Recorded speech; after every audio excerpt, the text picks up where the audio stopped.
Bapak. Terima kasih atas waktunya Bapak meluangkan waktu untuk tiang wawancara hari ini. Tema wawancara Mangkin tentang dilema etika. Biar ini mempersingkat waktu, langsung saja ke the point gitu. Selama ini bagaimana Bapak mengidentifikasi kasus-kasus yang merupakan dilema etika atau rujukan moral Bapak? Yang namanya seperti namanya kan dilema ya, seperti itu artinya kita dihadapkan pada pilihan-pilihan yang sudah tentu memang tidak mudah. Pilihan manapun pasti ada risiko, pasti ada dampak yang baik itu menyenangkan maupun tidak menyenangkan. Jadi otomatis di sini karena kita harus membuat keputusan, mau tidak mau ya memang harus berani mengorbankan salah satu. Tetapi sudah tentu dengan pertimbangan-pertimbangan yang satu misalnya keputusan yang kita ambil tidak berbenturan dengan aturan. Kemudian yang kedua, keputusan yang diambil tidak bersifat diskriminatif atau memojokkan salah satu sehingga justru akan membuat kerugian yang lebih besar.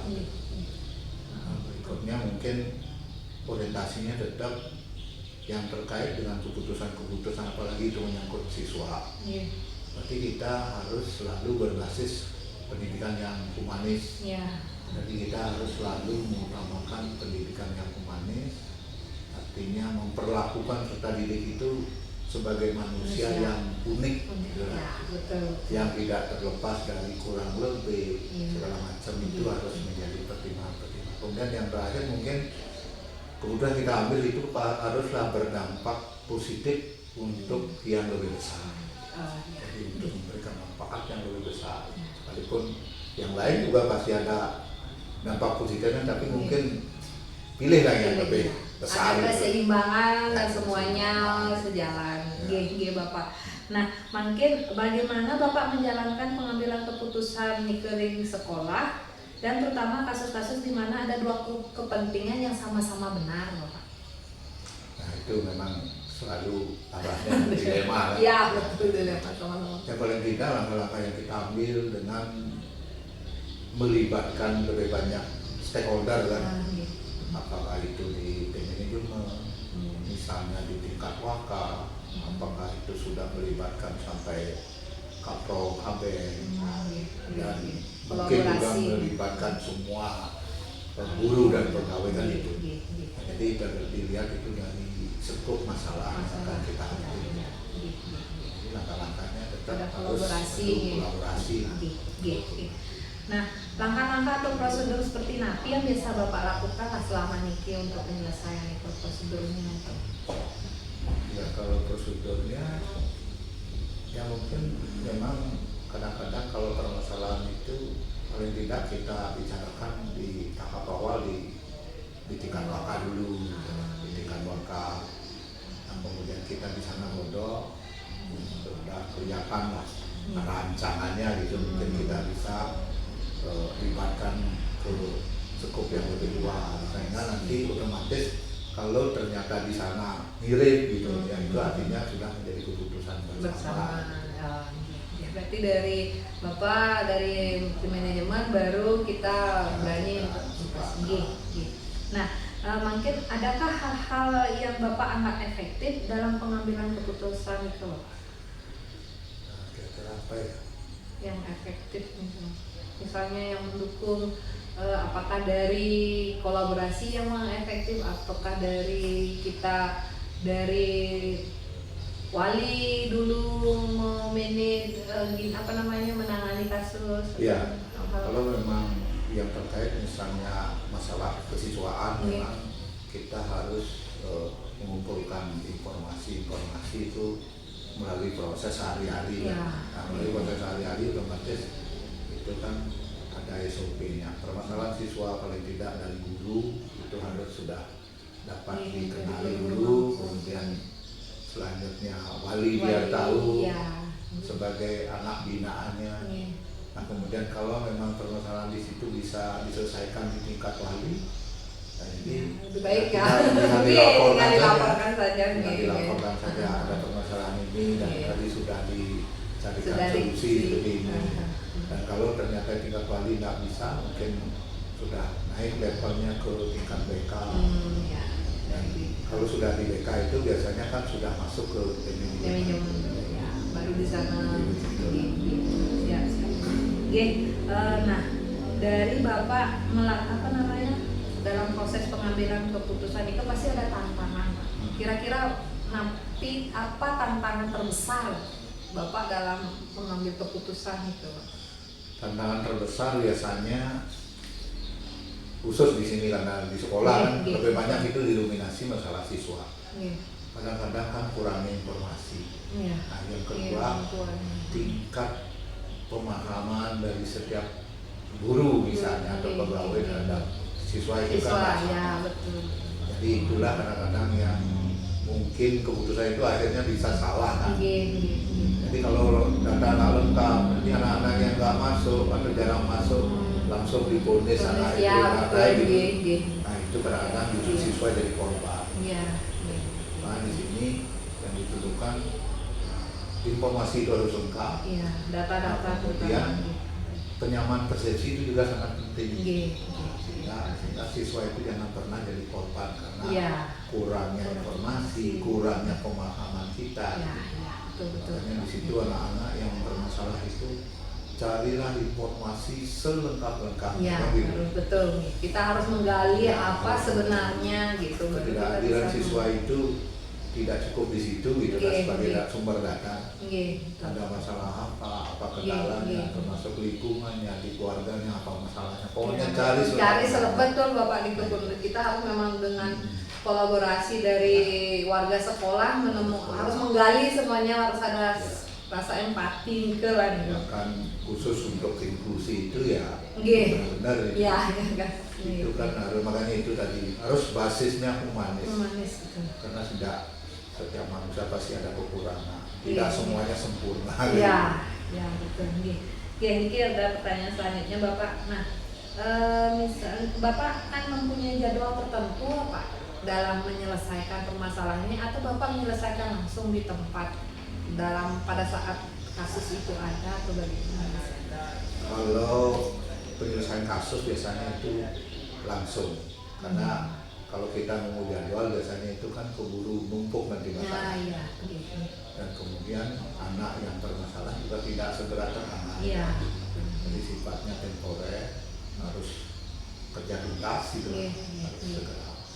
Hal-hal yang sifatnya rutin itu mungkin sifatnya hanya evaluasi lah.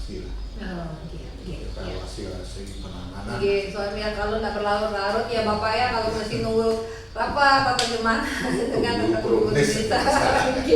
Nah, sekarang adakah faktor-faktor yang mempermudah Bapak dalam penyelesaian kasus-kasus dilema etika ini? Faktor-faktor apakah dari Ya, faktor-faktornya memang di sini harus kerja teamwork yang bagus lah. Kolaborasi. Jadi kesadaran guru terhadap tugas masing-masing. Jadi pembinaan siswa itu bukan saja menjadi tugasnya wali, bukan saja tugasnya BK atau wakil siswaan gitu. Jadi di sini sentuhan pertama itu harus guru. Karena mereka yang pertama kali harus sering mengamati, sering lah. Berarti semua stakeholder yang ada di Jadi itu kalau sistem semua bagian sistemnya bekerja kan enak. Ya betul loh Pak. Tidak numpuk di satu. Dan satu mumet. Kalau semua ditumpahkan ke guru BK, bahkan nanti kesiswaan betul. Nah, mungkin terakhir dari semua hal yang telah Bapak sampaikan, pembelajaran apa yang dapat Bapak petik dari pengalaman Bapak dalam mengambil keputusan? Jadi pengalaman yang bisa kita ambil itu adalah ketika semua organ sistem itu bekerja, sehingga kita bisa meminimalisir kesalahan dalam mengambil keputusan.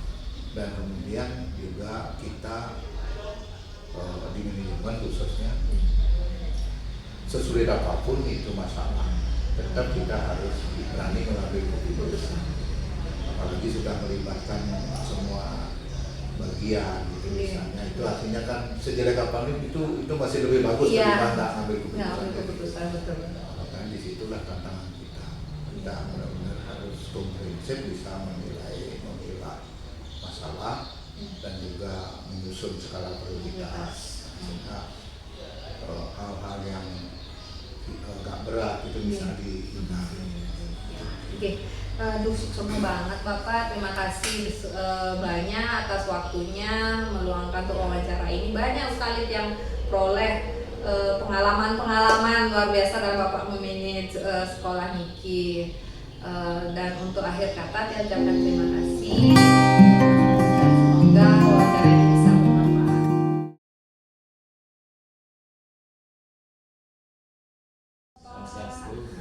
Terima kasih atas waktunya.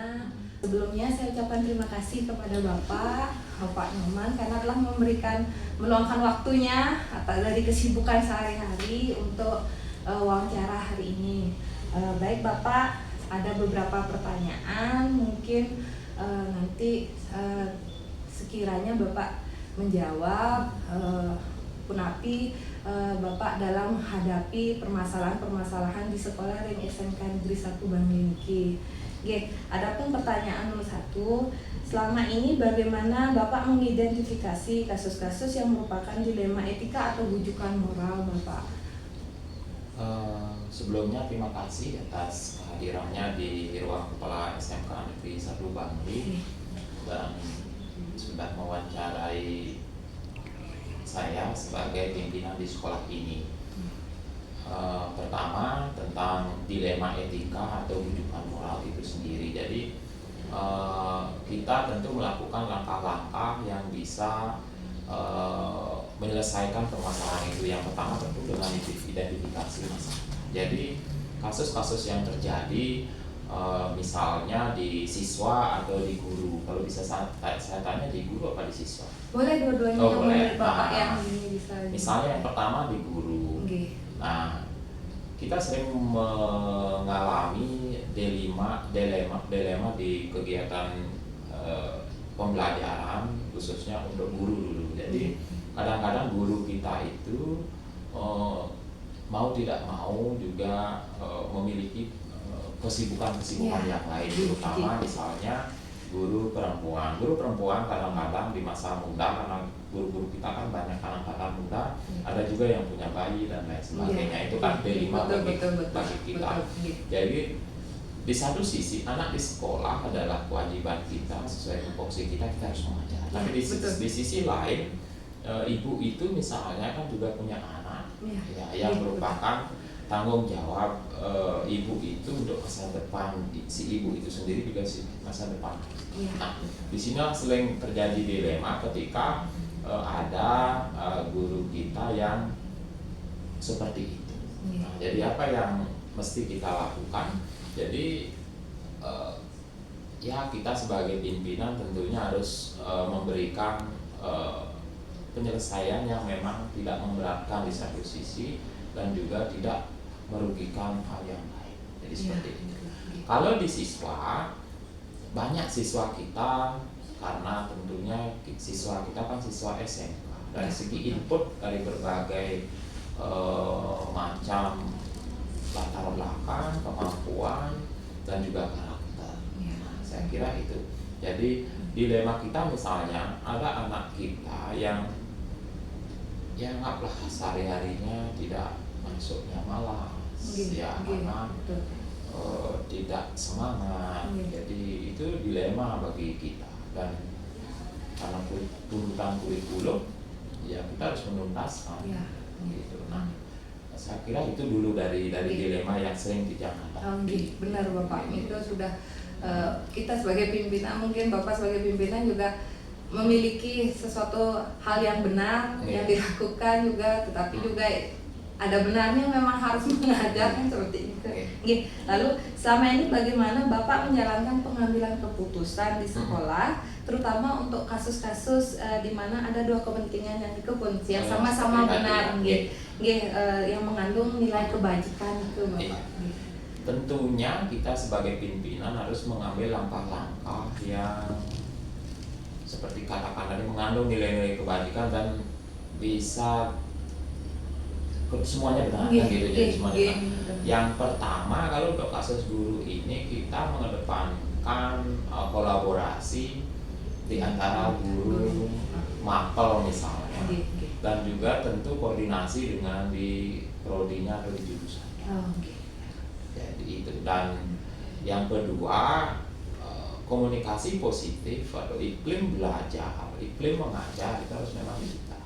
Jadi saya biasanya mengumpulkan guru di masing-masing prodi itu untuk selalu bekerja sama. Jadi, karena disinilah pentingnya. Kalau kita memaksakan, tentu kalau dipaksakan tidak dalam keadaan yang gembira, yang sehat, tentu tidak akan juga berhasil baik ya, hanya sekedar datang ke kelas, tapi di satu sisi pikiran tentang bayinya di rumah dan lain sebagainya, jadi bisa diatur. Kalau untuk kasus-kasus siswa, tentu kita mengedepankan sama juga pendekatan-pendekatan baik dari BK, dari wali kelasnya, dari kaprodinya, dan juga semua waka sebelum tentunya sampai kepala sekolah permasalahan itu. Jadi kita selesaikan lewat analisis apa sih sesungguhnya yang menyebabkan masalah itu, apakah latar belakang keluarga, karena bisa saja bukan karena bukan karena mereka tidak suka belajar, bisa saja karena mereka harus membantu orang tuanya, atau mungkin tidak nyaman di kelas dan lain sebagainya. Jadi itu penyelesaiannya ya tentu tetap mengedepankan komunikasi dan juga kebermanfaatan pada kita semua. Berarti ini adalah suatu pengambilan keputusan yang sudah Bapak ungkapkan, dan prosedurnya nih kenapa Bapak nanti kalau misalnya? Kalau di tingkat siswa, prosedurnya semua prosedur itu kita mengambil langkah-langkah lewat identifikasi masalah melalui guru mapelnya dulu. Jadi dari guru di kelas itu tidak hanya bertanggung jawab mengajar, tapi mengidentifikasi permasalahan siswa kok seperti ini. Setelah itu naik ke wali, setelah wali berkoordinasi dengan BK, setelah BK dengan waka, setelah waka baru ada laporan kepada kepala sekolah. Jadi kadang-kadang karena konsep di awal sudah kita tata, jarang sampai ke meja kepala sekolah. Jadi sudah bisa menyelesaikan di bawah di manajemen, karena jujur di sekolah ini kan memang hampir sangat banyak guru-guru kita memang sudah guru penggerak. Ada menjadi PP, menjadi pasir, dan juga dengan pendidikan-pendidikan yang melalui workshop juga kita berikan untuk penyelesaian masalah-masalah tertentu yang ada di sekolah. Berarti sangat efektif ya Bapak ya pelatihan-pelatihan ini. Lalu hal-hal yang selama ini Bapak anggap efektif dalam pengambilan keputusan itu nanti Pak yang Bapak kira untuk kasus-kasus dilema? Jadi kerjasama antar sekolah, orang tua, komite sekolah, dan juga guru kolaborasi. Jadi apapun yang kita masalah itu pasti bisa diselesaikan. Jadi penyelesaian itu yang paling efektif, yang paling gampang adalah dengan kolaborasi. Dan yang paling penting lagi adalah pemberdayaan. Jadi kepala sekolah bukanlah orang yang powerful atau bisa di segala bidangnya, tapi bagaimana kita bisa membangun bisa membangkitkan teman-teman yang memang sebetulnya sangat mampu. Iya, memang betul Bapak, kolaborasi itu adalah sesuatu hal yang mutlak halnya untuk semua, dengan orang tua dan juga siswa, dan pasti nanti Bapak akan menemukan tantangan Bapak dalam mengambil keputusan. Kira-kira Bapak apa tantangannya Bapak pada saat Bapak mengambil kasus-kasus untuk keputusan itu? Tantangan yang terbesar adalah kadang-kadang bagaimana menyadarkan orang tua. Jadi ini yang paling sulit, karena paradigma masyarakat atau orang tua sering sekolah ini adalah tempat penyelesaian masalah. Sesungguhnya tidak, karena pendidikan tidak hanya di sekolah, tapi di rumah, di masyarakat. Jadi itu, tetapi itu adalah tantangan. Jadi tantangan itu tentu sekali lagi bisa diselesaikan dengan komunikasi, ya dengan studi-studi kasus yang pernah Tijang selesaikan. Sementara sampai saat ini sih semuanya bisa diselesaikan. Hanya masalah waktu saja. Mungkin masalah yang biasa bisa diselesaikan dalam waktu sehari, 2 hari atau 3 hari. Mungkin masalah yang luar biasa ya perlu waktu mingguan lah. Jadi seperti itu. Yang penting ada komunikasi intens. Dan apakah Bapak mempunyai jadwal tertentu dalam menyelesaikan kasus dilema niki Bapak? Saya kira Bapak tidak punya jadwal. Jadi tidak punya jadwal karena masalah itu kan datang tidak terjadwal. Jadi itu flexibility. Jadi fleksibel. Tetapi penanganan preventif atau penanganan skala kecil sudah sebetulnya dilakukan di tingkat wali atau TK gitu. Kalau kita sih tidak, kecuali sudah berhubungan dengan pihak luar atau di masyarakat, orang tua baru. Selanjutnya Bapak, adakah atau seseorang faktor-faktor yang selama ini yang mempermudah dalam Bapak mengambil keputusan dalam kasus-kasus ini? Yang mempermudah ya semua keluarga kita di sekolah. Ya karena bisa saja temannya, bisa saja teman orang tuanya, bisa saja lingkungan, bisa saja hal yang kecil,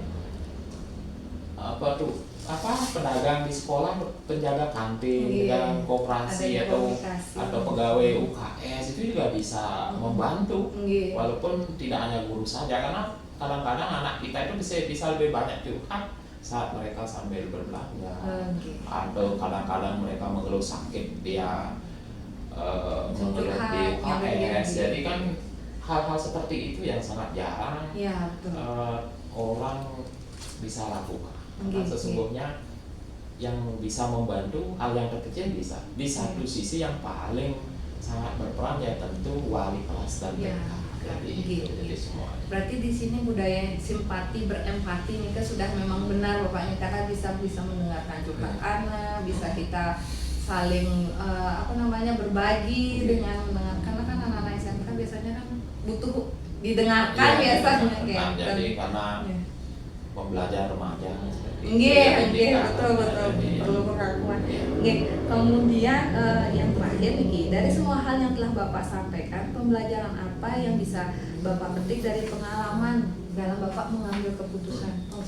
Jadi pembelajaran yang bisa kita dapatkan dari situasi ini, jadi kehidupan ini ternyata tidak selalu berjalan lurus. Jadi sekolah adalah tempat salah satunya untuk penyelesaian masalah bagi kalau SMK ya bagi anak-anak remaja kita. Jadi kita juga harus selalu berpikir positif terhadap masalah itu dan tidak ujuk-ujuk kita menjudge atau menghakimi bahwa masalah itu selalu bersumber dari mereka. Tapi kadang-kadang kita juga sebagai pendidik, sebagai pelayan di sekolah itu juga kadang-kadang bisa saja menjadi sumber gitu. Jadi pembelajaran yang bisa saya ambil selama ini adalah kolaborasi, komunikasi, dan pemberdayaan adalah strategi untuk menuntaskan semua hal yang ada di sekolah, khususnya di pembelajaran dan juga di kasus-kasus yang ada di sekolah. Terima kasih Bapak atas waktu yang luar biasa niki, sudah banyak sekali yang mendapatkan ilmu dari Bapak, karena adanya kolaborasi